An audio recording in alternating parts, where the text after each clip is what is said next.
Okay. Hi, everyone. I'd like to welcome all of you who are here with us this evening, this morning, depending on where you're located at this time. I'm Dr. Bruria Adini. I'm the head of the Department of Emergency and Disaster Management. We have with us team members from our department. I'd like to just introduce them to you. Dr. Moran Bodas, who is our academic advisor, Mr. Gili Shinar, who is the academic coordinator, Gabi Bar, who is the coordinator of the International Students track. And we also have with us one of our graduates, Valerio Carafa, who we invited him to be here so that he too can relate of some of his experiences in learning in the program and what happens after you complete the program. What we're going to do is I'd like to briefly present to you our program, what are the main points of vision and elements, and what are their different requirements, so that you can get a brief overview. After that, Valerio will share his insights, because he afterwards has to go to work, because he's already right now deployed in the field. We'll share with you a mini lecture that will be presented by Gili and Moran concerning risk communications during times of COVID-19, so that we can actually show you what it's all about to be a part of a student life. But before we do that, and then of course we'll give you the opportunity to ask any questions you like. Even throughout, you can ask questions through the chat, and we will answer throughout, and also give you the opportunity to ask it at the end. Before we start with the presentation, we'd like to show you a short video. So Gabi, please.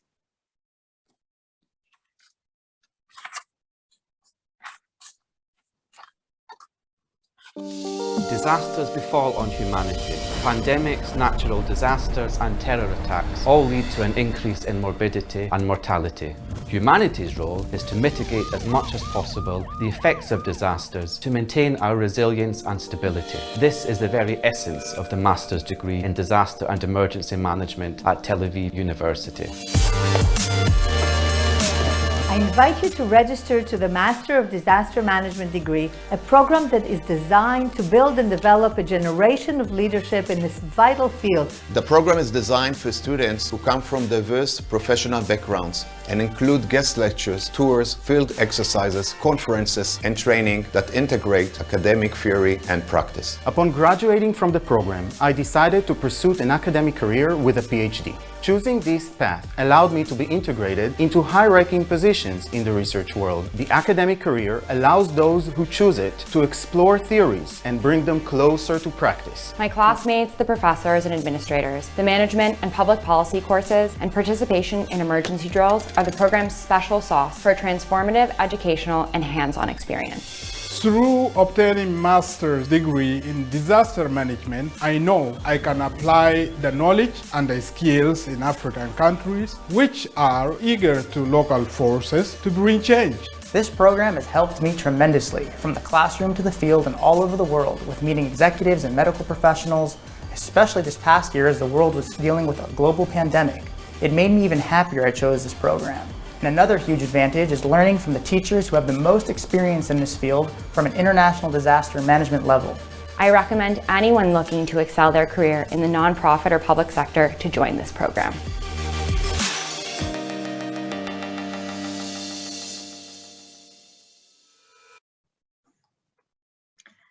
So thank you very much, Gabi, and I hope you got a short glimpse of what this program is all about. And now I will briefly elaborate so that to give you, as I've said, an overview of the main elements concerning our program. So the first questions I'd like to answer is, why should you come and study in our program of emergency and disaster management? And the answer is, first of all, we know, all of us, we've experienced in the past 2 years an ongoing global crisis, the COVID-19 pandemic, which I think reinforced in each of one of us the awareness that crisis impacts on the lives of everyone, of ourselves, of our relative, our loved ones, and so on. And if we want to be able to respond appropriately and become a leader in crisis management, in disaster management, this is the place to come and study. We're talking about a master's program, which at the regular track is a 1-year master's program, 3 consecutive semesters, taught by academic personnel who are worldly known both for their practical experience and their academic and research activities. And this is actually one of the foundations of the program, that we combine the theory and the practice together in order to ensure that we have the possibility of instilling both competencies, knowledge, but also experiences and understanding what it looks like when we encounter the challenges, the dilemma, and implement solutions in the field. We want, and this is something that is very important to us, to see our students gain understanding of both theoretical knowledge and practical knowledge, and taking it to the directions of their own passion and interest. And this is why the program includes, first of all, a research track, a regular track, many courses, actually 50% of the program as elective courses, as well as the possibility to intern in the field in order to bring all those different worlds, the theoretical ones and the practical ones, into effect. What we're looking for is to build and develop the leaders in emergency preparedness and emergency management in the upcoming years and decades. And these are our students, and we actually have already seen them in different managerial positions, in different types of organizations, making an impact, making a real difference on achieving resilience and preparedness of the different society, which we have learned how important it is globally. We have different types of natural induced events. We have human-made events. We have the pandemic and so on. All of these actually show us the grave need for leaders that are competent in leading their societies in responding to all of these different societies. And this is the opportunity that we're giving, that we're providing to our students, those that are interested in becoming the top leaders in disaster management. Now, the program is a master's in disaster management. It has 2 tracks, a regular track, which is a 1-year program, and a research track, which means that those that choose this track after they study the first semester and they show the competencies, the grades that are needed and so on, they can continue up to an additional 1 year in order to actually research and make a thesis in their area of choice. All students, both the ones in the regular track and the ones in the research track, study the mandatory courses. The difference of 1 point is because those that choose the research track study somewhat more comprehensively the research competencies. The other 20 credits are taken according to the student's choice of electives. 16 credits in the regular track are from the courses that are offered in our program. 4 additional ones can be taken from any master's program in the university. So again, each one can choose according to the direction that interests him or her more. The ones that choose the research track study less courses, and 7 credits are being accredited because of the thesis that they're doing. On top and within those different courses, we also have site visit. We have leading decision makers and policy makers come to class. Our students go out of the field to observe drills. We have different types of workshop, for example, search and rescue, again, in order to actually expose the students to both theory and practice. You can see here on the screen some sample of the courses. Some of them are mandatory, for example, global warming, humanitarian aid, or the introduction to emergency management. Some of them are elective, such as disaster psychology, disaster economics, risk communication. These are the different courses that each student can choose, build their own studying program in order to pursue those subjects that are more the closer to their areas of interest. In the learning track, there is a final project that you start to contemplate it throughout the 3 semesters of the study, and then it is done following those 3 semesters, and it can be done in several formats. It can either be a full research proposal, or it can be a research in policy promotion, critical literature review. There are different options, again, according to what is more interesting to each student. Those that choose after the first semester to pursue a research track, they do a full thesis. The criteria or the requirements for choosing this track is at least an average of 80 or more or higher in the mean grades of the first semester, as well as at least 80 in the methodological courses such as statistics, research method, or scientific writing. What do you gain when you study in the program? You learn how to prepare for and respond, but more than that, how to lead these elements, these tasks in the different societies. You learn tools and competencies in managing the preparedness and the response to different types of disasters. The learning and analytical skills so that you can be creative and flexible, so that you know what theories are out there, but also how to actually adapt them to the situation that actually materializes in the field, so that you can solve the problem and very dynamically and flexibly make sure that you adapt the response to the situation at hand. So we need to be able to plan and be prepared ahead of time. We also need to be able to understand and do the needs analysis and the risk analysis when things actually happen, and then provide the most effective and optimal response.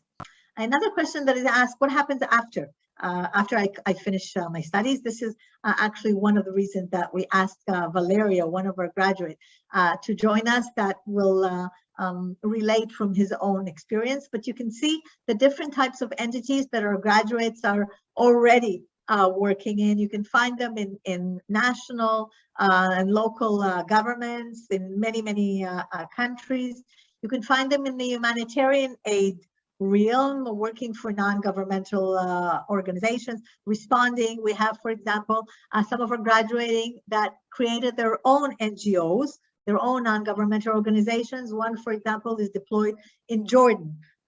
It's a German NGO led by one of the graduates. Others join some of the existent NGOs, and with them are deployed to various places in the world. We find our graduate in UN agencies. We can see them in different international organizations working in various places in the world. We also find them in the high-tech industry and the private sectors, because we know now that the business continuity is crucial and vital for each organization, and that is something intrinsic that they look for a professional in those areas, as well as, and then actually 3 of your teachers in the programs are graduates of the program that decided to continue in the research track, continue to do their PhD, and then came back to teach in our program.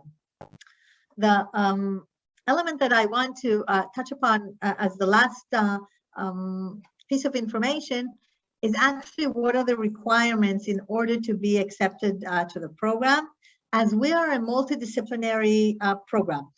both the courses and the faculty, as well as the students, come from multidisciplinary areas. And you can see here, for example, that we accept from different types of bachelor's degree or students that have experience in disaster management. So they can either have experience in the field or come from diverse bachelor's degree, in order for them to be able to enrich the study environment of all the members of the cohort, to make sure that we understand both the medical aspects, the legal aspect, the risk communications, and different types of perspectives, in order to be ready to respond to any type of disasters.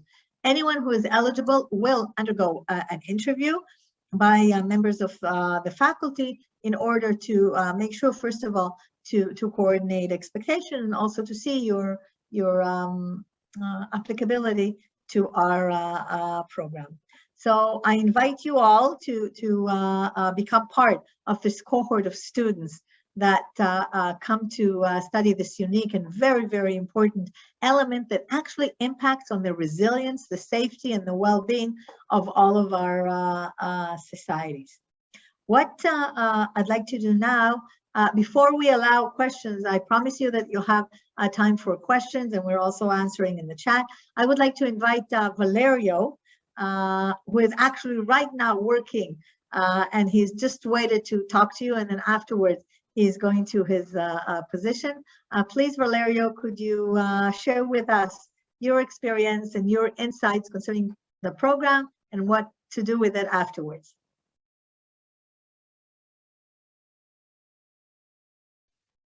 Okay, hi. Sorry, I was unable to unmute myself. I needed it.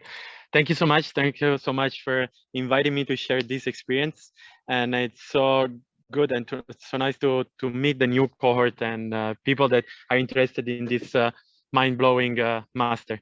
So first of all, if I can share the screen, I prepared just a few slides in order for you to have a better understanding of what was the journey and the experiences. Wait. Okay.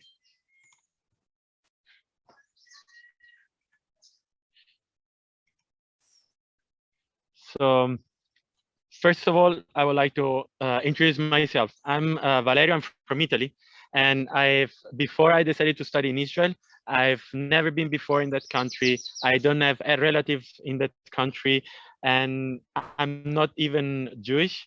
And the country adopted me. The Tel Aviv University and the country adopted me, and really, this is second home for me now.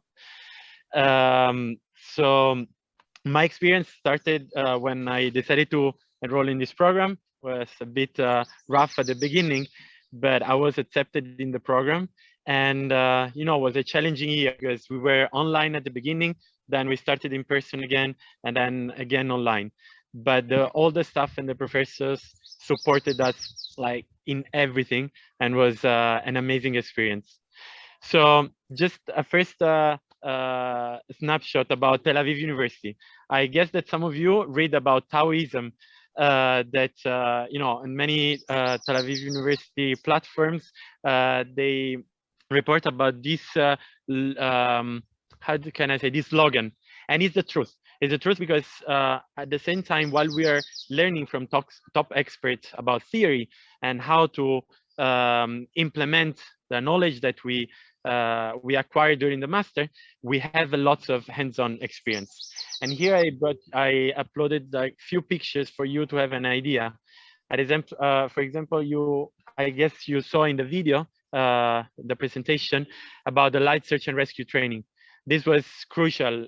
Just an example, I'm here deployed in Haiti, and 1 week ago we had a 5.3 earthquake. I've been sleeping in the garden for 1 week, and it helps you to really get a thorough understanding on how you can promote and strengthen resilience in the community where you're working.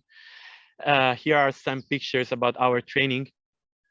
Here is another field experience that we had throughout the master at the Tel Aviv University, and was we managed to learn from experts in the Magan David Adon, and also having experienced like a full-scale simulation where we were simulating a disaster and how to act in case of a disaster. Because remember, for theory to practice change a lot. Believe me, change a lot. So I saw some of you were asking about internship in the chat. Internship is crucial during the program, and I had the chance to start my internship with Israel. At that time, Israel was not allowing students to have internship because of COVID, and we had many challenges. I had a great support for the professors, and I never gave up. So I started the internship with them. Israel is an international Israeli NGO that is working mainly in emergency disaster management and also trying to narrow the gap between emergency response and long-term development, which is crucial to follow up after an emergency. So Israel is working throughout the world, as you can see from this map, and is working from rebuilding, from WASH activities to the COVID-19 response. That, as you can see, by May 2021, they responded in 18 countries related for emergency related to COVID-19. So what? In August 2021, we graduated. And the biggest question is, okay, now I graduated, now where I'm gonna go? So I was about to move back, I was about to pack and to go back to Italy.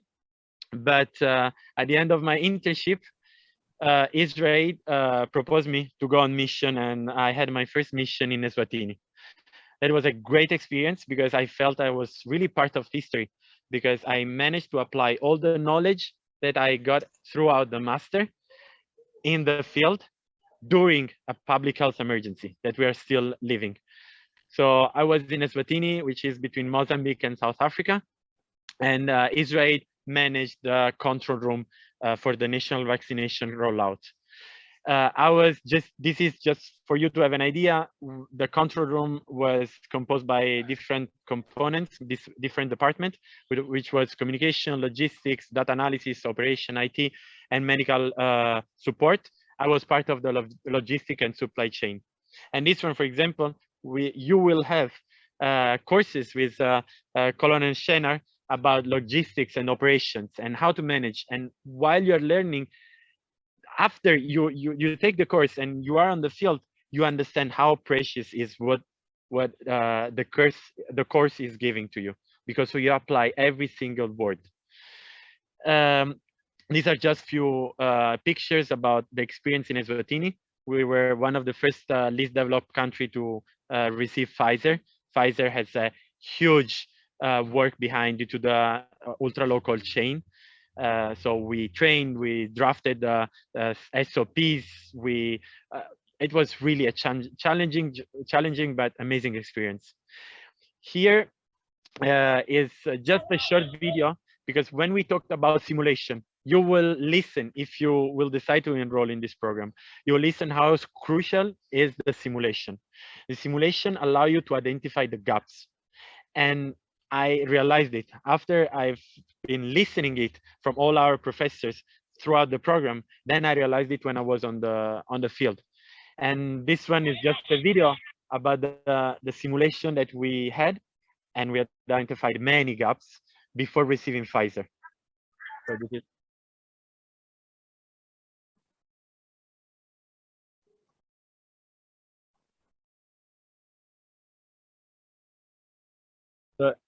here we simulated the number of boxes that we were going to receive of Pfizer, how many trays of Pfizer, how many vials, and the space that we had in the freezers, so that all the time limits that we had were respected, and the staff was prepared for any challenge during the process. Now I won't take more time for this, but these were one of the main challenges, for example, that we experienced in Eswatini. And throughout these challenges, I managed to realize how much the master gave it to us, coming from the political unrest to the risk communication and crisis communication, or how to deal with the public for example, the hesitancy that we experienced in the country for the vaccine uptake. And then in December 2021, what happened? I was about to finish my mission and also my contract with Israel, but I think that all my efforts and all my passion that I give it to the mission and to my internship pay me back. So Israel suggested me to take over a more stable and higher role. So I took over the position as emergency operations officer for the HQ, so at the global level. And I was deployed to Haiti because Haiti had a first earthquake, the really big one and famous, was in 2010.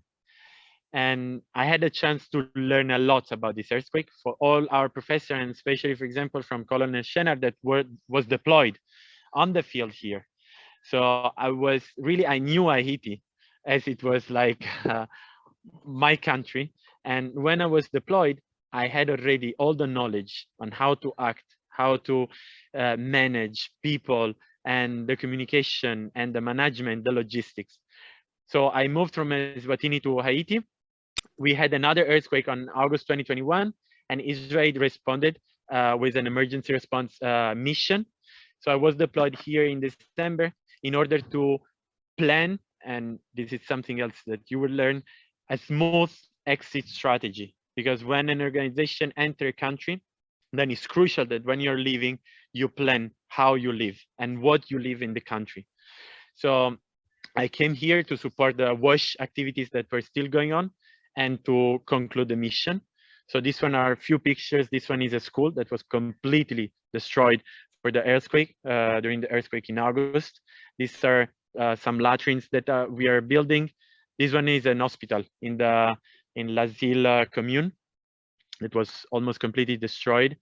And here we are building a reservoir of 30,100 gallons of water because they don't have water. We had an assessment, and according to the Sphere standard, they don't have quality water and enough water in order to meet the needs of the community. This one are also toilet that we're building. Here you can see some picture about fountains construction and also rehabilitation of hand pumps, which is crucial. Believe me, like people need to walk for kilometers, kids of 5 years old, just to get a basket of water. And when you see that the hand pump is working again, it's, I don't know, it's speechless. You cannot describe. And this one are some activities of water filters distribution for kids, because here the drinkable water is basically doesn't exist. So these water filters are able to filter 6,000 gallons of water. So it's really, it will last for a long time. And then I'm not gonna take you more time because I knew that I had like just few minutes available, and I'm gonna leave you with a video about Israel and all the projects that we are dealing with worldwide.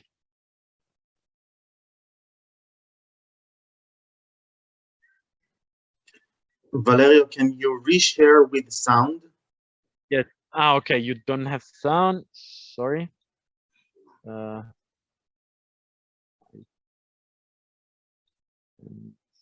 It's gonna. Can you listen now? No. We can't hear. No. Wait. Let me take off the speaker. Last check.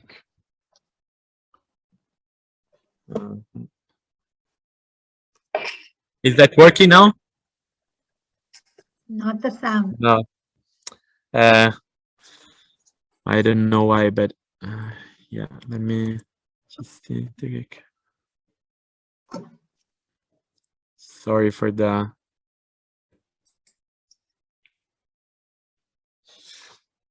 No, I don't know why it's not sharing the audio, but here is all enabled. When you share your screen, you should tick the sound box in the share. Okay. It should work. Now we can hear.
So I hope I finished in time within the 10 minutes I had. And I really hope that in this short snapshot, I managed to share how much I feel that I belong to this master, to our professor, and how much the master gave it to me. And I was able to then apply on the field. I still can't believe that I'm in Haiti. And during the master, we have been talking about Haiti all the time, about emergency, how to deal with it, and all the logistics, risk communication. Then when they told me you're going to Haiti, I say, okay, well, it's happening. So yeah, that was great. Valerio, thank you very, very much. It's always a pleasure to see you and to hear you. And we too consider you as part of the family of the Emergency and Disaster Management Department. So thank you for being with us. I would like, before we open it for questions and answers, to ask Gilly and Moran to share with us a brief glimpse to what our lectures and our lessons are all about, talking about the risk communications during the times of COVID-19. Okay. Can everybody see the presentation and hear me? Yes. Okay. So again, hello everybody. My name is Moran Bodas. I'm the academic advisor of the program. Together with Gili Shenha, we will give you a brief glimpse into the content, some of the contents taught in our program. And Gili, please take the floor. So one of the things which we have learned and researched during the last 2 years of the COVID-19 is really the fake news, or the disinformation and misinformation. And the director of the WHO, the World Health Organization, said that the fights against rumors and misinformation is vital and is very important in order to deal with the crisis that we are handling. Next slide. So what we can see actually that many people are receiving fake news and have they understand that they're receiving fake news, and many of them still don't know exactly what to do with the fake news. And this is one of the challenges that we have to deal with during this crisis. Next slide.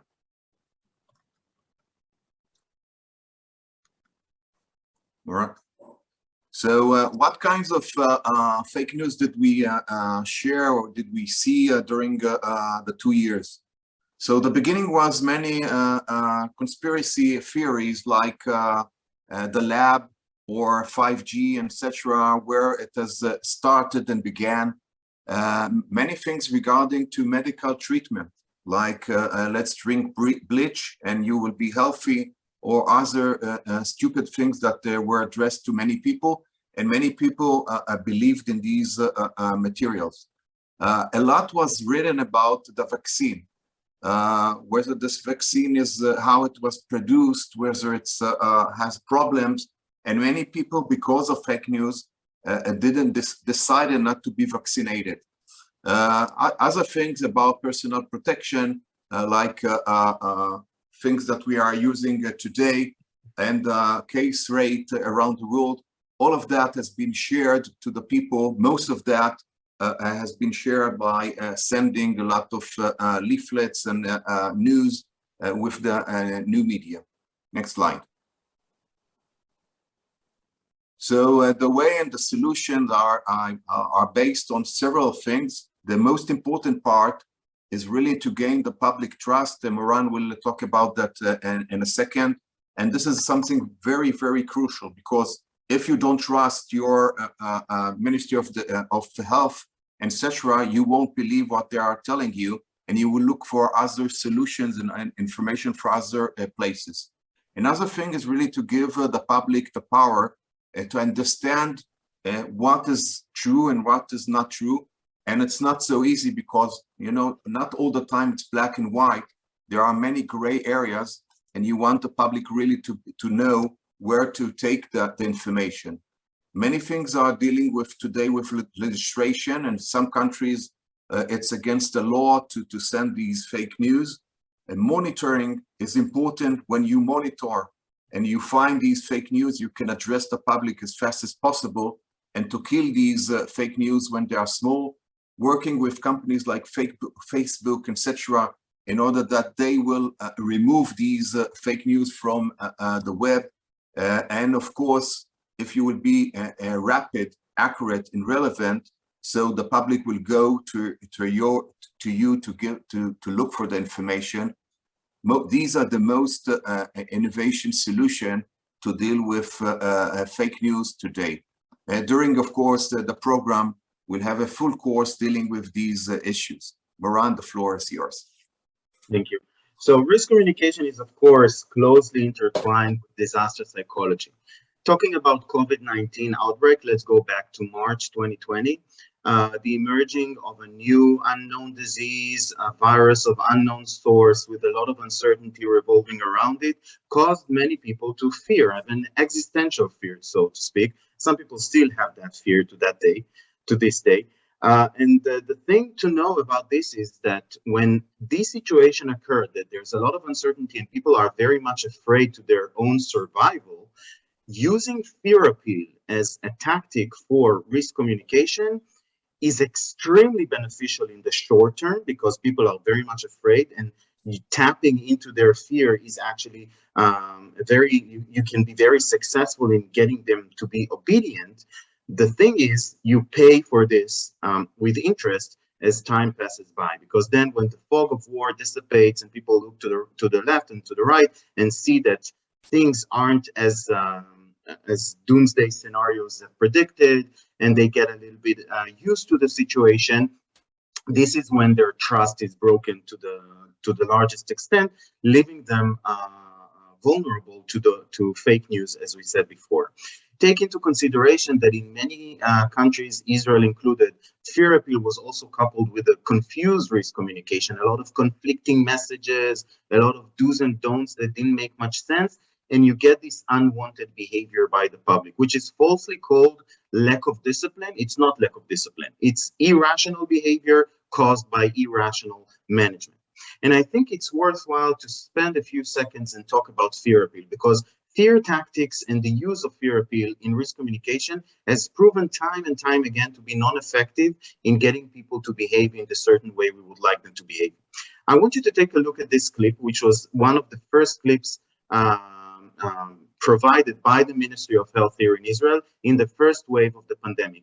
Take a look and listen with regards to the colors, the tone, the messages, etc.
So even though this video ends with a positive note and together we will defeat the corona, the main tone is very dramatic, very red and black kind of color palette. And that creates a lot of fear, especially now that we know that the most of what is included in this video is absolutely irrelevant for the coronavirus. Of course, we didn't know it back then, right? But then when people look back at this video and they say how much nonsense this was, they just lose trust. And the thing is, there's a way to do it differently. There's a way of gaining public trust and changing public behavior, which doesn't use fear appeal. And the third wave of the coronavirus here in Israel, the Home Front Command, which is the civil protection agency here in Israel, took over the role of breaking the chains of contagious through epidemiological surveys. They were picking up the phone to confirm COVID cases and were asking them, who did you come in contact in the past 2 weeks? And almost a quarter of the people said nobody, okay? Just think about the norm, the normative behavior enclosed in this response. If I will say who I came into contact with, I'm dooming them for self-isolation. So people expect me to lie. And so the Homefront Command, which is regularly engaged in risk communication during emergencies, brought to the air this campaign, which is in Hebrew, but will have subtitles, discussing the change of norm. It's a completely different 180 degrees to the tone from the previous video, but it also tries to rebuild, to reestablish the normative behavior in Israel. רק שתדעו שאני רוצה לדעת. תכלס גם אני. כולם פה. אני חייבת לדעת. אנחנו באמת צריכים לדעת. זה לא רק בשבילי, זה גם בשבילו. מגיע להם לדעת. ובחנתם כמאומתים לקורונה? בתשאול האפידמיולוגי הקפידו למסור פרטים מלאים על האנשים שפגשתם, ויחד נקטע את שרשרת ההדבקה. עוד פרטים בפורטל החירום הלאומי ובמוקד הטלפוני 104. So this video uses an optimistic message and an optimistic music and tone. And the reason why I'm suggesting this works better is because there are evidences for this, because the number dropped from 25 or 23% saying they had absolutely no contacts in the past 2 weeks to as little as 2%. So there is a better way of doing risk communication and engaging the public.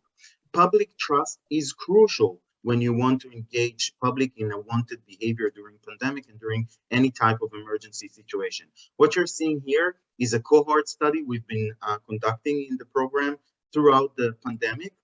We actually have now new data from January 2022, and you see that in all sectors of the Israeli society, there was an increase in the confidence and trust in public in the health regulations from February to March, which is the first wave when people were very scared and very frightened. But then as the fog dissipates, the trust goes down, and the numbers from this January are even lower than you can imagine. Just complete breakdown in people's trust in the pandemic. And it's very important to know that COVID-19 is now becoming a chronic situation. It's no longer an existential threat of unknown features. It's now part of our lives. It's probably going to stay for months, years, maybe decades ahead. We need to learn to live with it. And we also need to learn to do risk communication that takes that into consideration and engages the public in a more meaningful discourse and a more meaningful way of making change, behavioral change, that is supporting a sustainable approach to this situation. So that was a glimpse into two courses of the program, the risk communication course and the disaster psychology course. Of course, there's many more, and it's just the tip of the iceberg, but we hope this short presentation was able to give you a taste of what studying in our program would look like. Thank you very much, Gili and Moran. And I'd like to open it up now to questions. If there's anything that you'd like to know that we haven't answered in the chat, this would be the time to raise it. Anyone with any question? We've just enabled unmuting, so you can just unmute yourself and ask the question. Okay, hi. My name is Josie, and I have a question for you guys. Actually, I have a couple. But first of all, thank you for the presentation. It was really informative. So my question is, because you mentioned earlier that you have to have at least 80% to be average. Yeah, to apply. So do you still look at applications of students that have an average that is below 80? Or do you just categorically sort them out? Those applicants that have an average between 75 to 80, we'll still look at it. And if we find it appropriate, we have the interview, which is an essential part of the eligibility process. And then if we find the students as eligible for the program, we need to have their certification and approval of the academic secretariat. So it goes to the provost of the university, but we have had several students in the past that we found were certainly applicable, and they were accepted as this alternative process. Okay, amazing. Thank you very much for the answer. Then also another question I have is, could you maybe explain, I guess, like the advantages and disadvantages of doing the research track versus the non-research track? Like, are there any differences with the jobs you might be eligible for or that you can get afterwards and so on and so forth? Moran, would you like to relate to that? I was answering questions in the chat, so I need the question to be repeated. Sorry. Okay, then I'll answer and then you can pick up from that. The question was, what was the difference between, what are the advantages and disadvantages of the research track versus the regular track? It depends what your direction is. If you're contemplating in the future to continue the academic studies, then the research track is the way to go. If you're interested in a different type of employments in academic institutions or research center, again, this would be the track to take.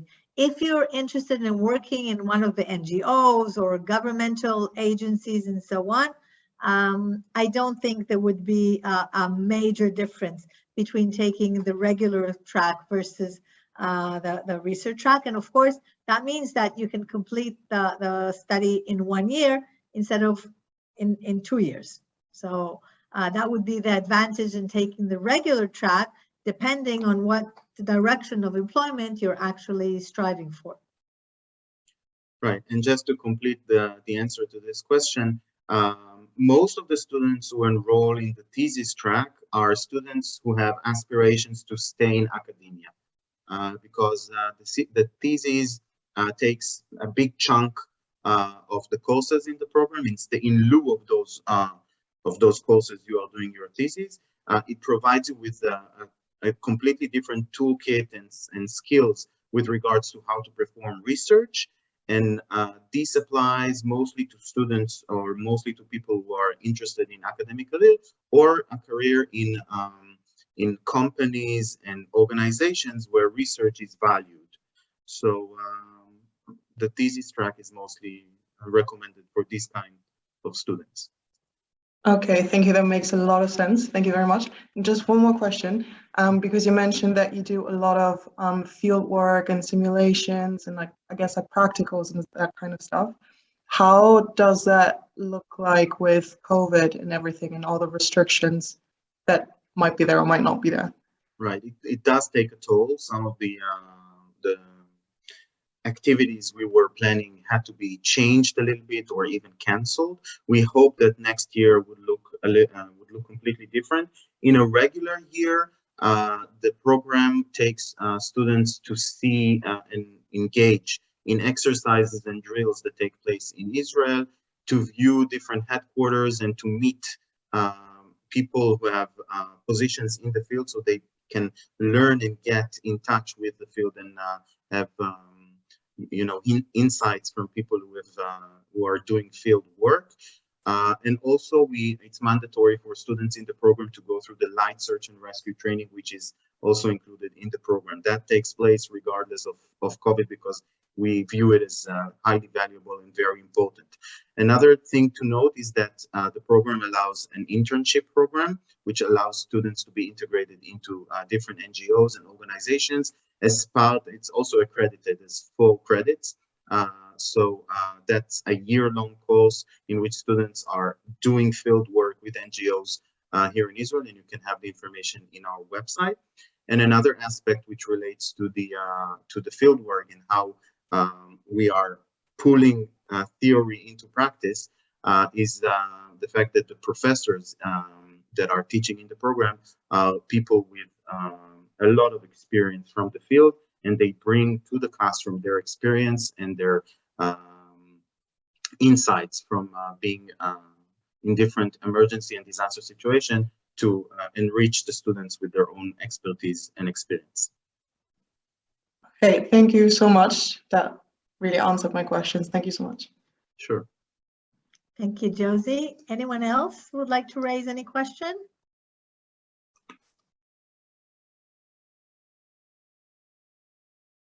No, then everything is clear.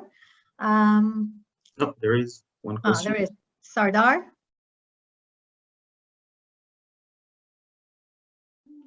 Yeah, hi. Go ahead.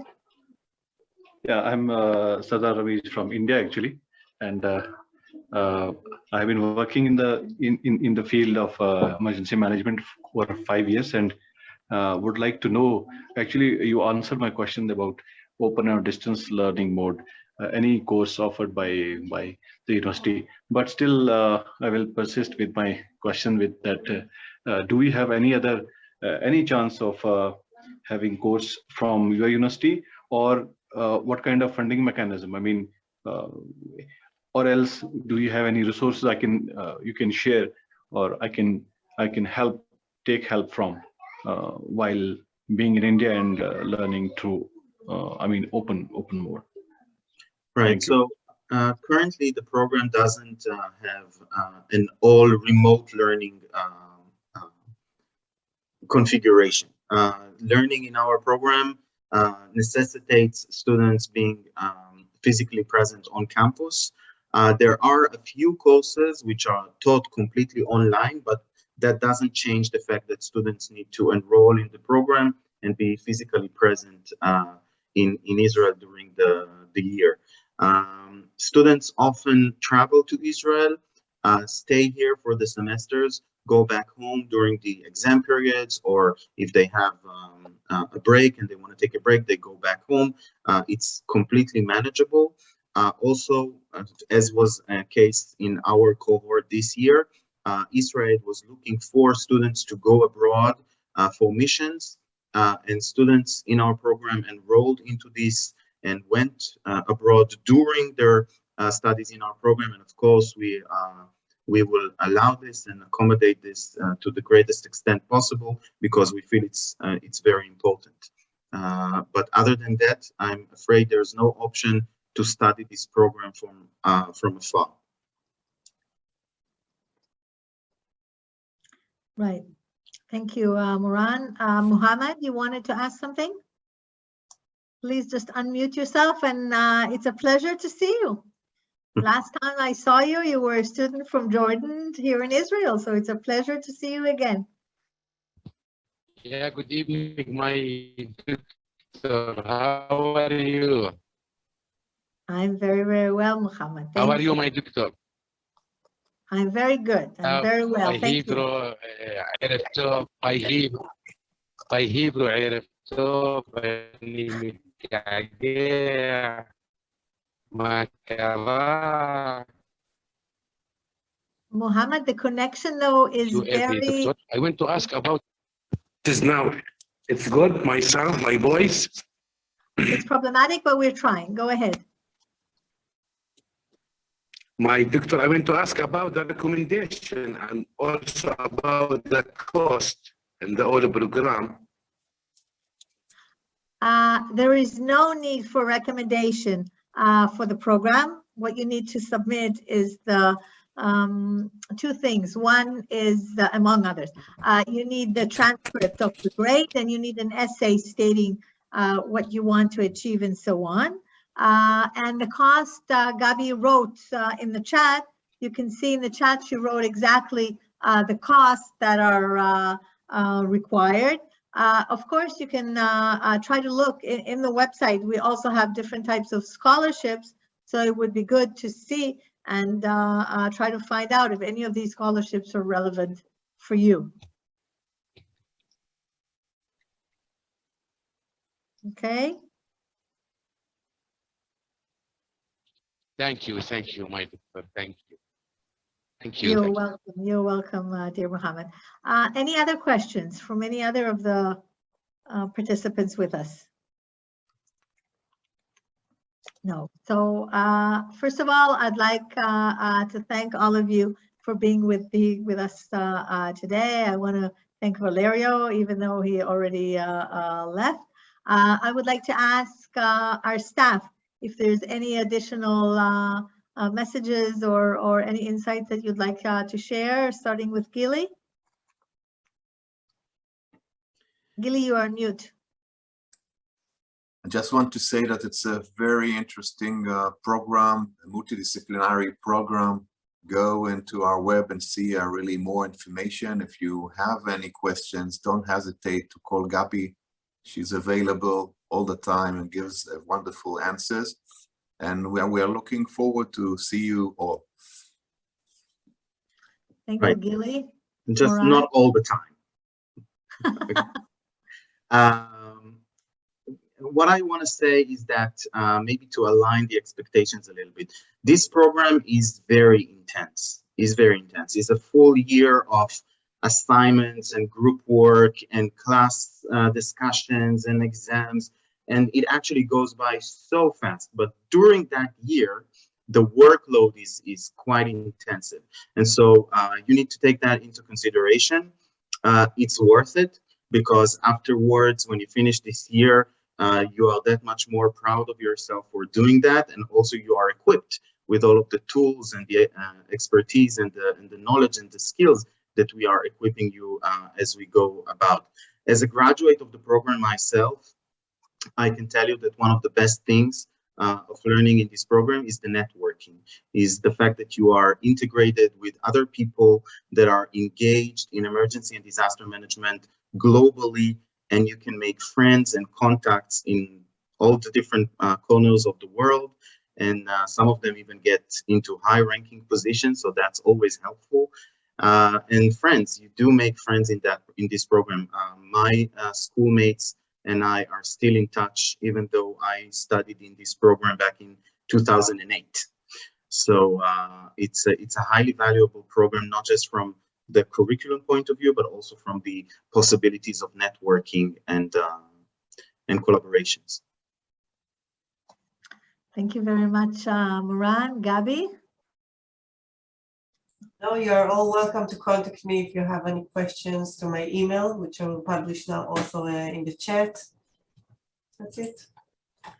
Thank you very much, Gabi. First of all, I want to thank Gabi for setting up this open day and making all the arrangements. And believe me, all of you, that she's the one that coordinates everything and helps all of us with faculty and students to make the utmost of the learning experience. I want to thank Moran and Gili for being here, for being such wonderful team members, and the Department of Emergency and Disaster Management actually works as a very close-knit teamwork, and this is something that is intrinsic and vital for anything that has to do with disaster management.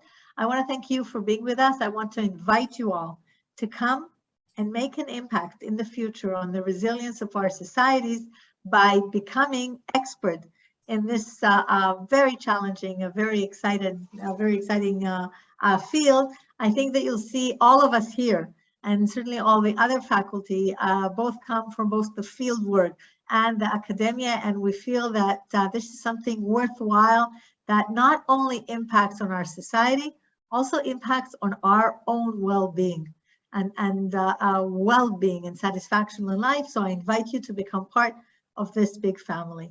Thank you, be safe, be healthy, and good night. Thank you all.